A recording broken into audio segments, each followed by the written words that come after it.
現在中国がある場所には長年皇帝によって治められてきた秦という国がありました。そこに現れたのが革命家孫文です。孫文の影響もあり秦は滅亡。これが辛亥革命、またの名を第一革命と言います。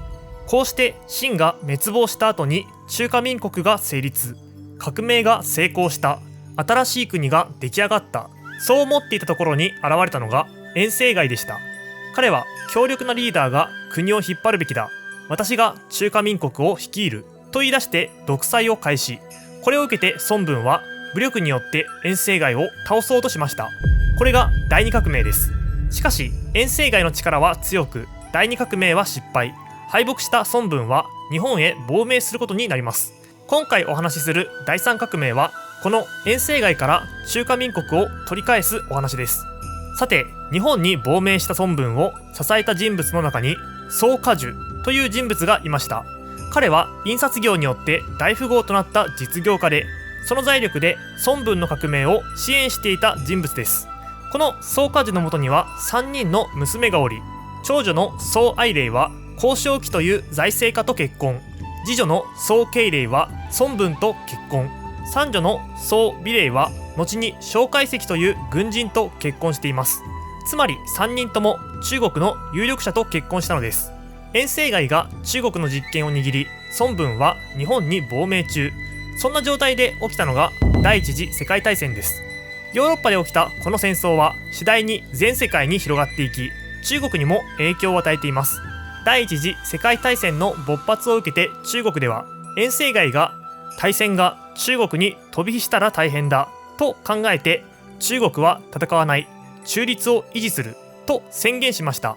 第一次世界大戦には関わらないという方針を取ったのです。一方日本は第一次世界大戦に参戦し、ドイツと戦うことを決めました。当時のドイツは山東省に権益を持っていましたので、日本はここに攻め込もうと考えます。しかし山東省がある場所は中国です。中立を宣言している中国に勝手に攻め込むことはできません。ということで日本は中国に対して山東半島周辺だけ戦闘を許可してほしいと要請しました。袁世凱としてはもちろんこの要請を断りたかったでしょうが、そう簡単には断れません。なぜならこの頃の日本では孫文が革命運動を行っており、袁世凱は孫文を弾圧してくれと日本にお願いしていたからです。日本からの印象を悪くしたくない、そのような考えがあったため、結局袁世凱は日本の要請を断れず、山東半島周辺だけ戦闘を許可すると認めます。こうして日本はドイツを攻撃し、山東半島を占領。中国は第一次世界大戦に巻き込まれたのです。さらに視野を広げて欧米との関係を見ていきましょう。これまで欧米列強の目は中国に注がれていたので、日本は目立った行動を取れていませんでした。しかし第一次世界大戦で欧米列強の目がヨーロッパに向けられたとなると、日本にとって大チャンスです。この機会を日本は見逃さず、中国での主導権を得ようとします。大化21か条要求です。この要求は大きく分けると5つに分けることができ、第1号から第4号までは要求事項、第5号は希望事項とされていました。第1号はドイツが持っていた山東省の権益を日本が継承すること。第2号は両東半島や南満州鉄道の租借期限を99カ年延長すること。第3号は中国最大の製鉄会社を日中共同事業とすること。第4号は中国沿岸部の不活用。第5号は日本人顧問を中央政府に入れることなど、様々なことを求めていました。もちろん袁世凱はこの膨大な要求に強く抵抗します。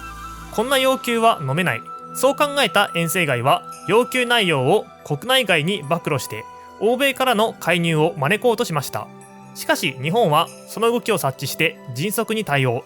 第5号を除く全ての要求を受け入れろ、さもなくば軍事行動に出ると詰め寄りました。この頃の中国には自力で日本と戦争するだけの力はありません。結局要求の大部分を認めることになり、袁世凱は日本の圧力に屈したのです。こうなると中国の民衆は袁世凱に失望します。圧力に屈したのは国の恥だと主張して、この日を国恥記念日と制定。以後この日は中国で特別な意味を持つ日になっていったのです。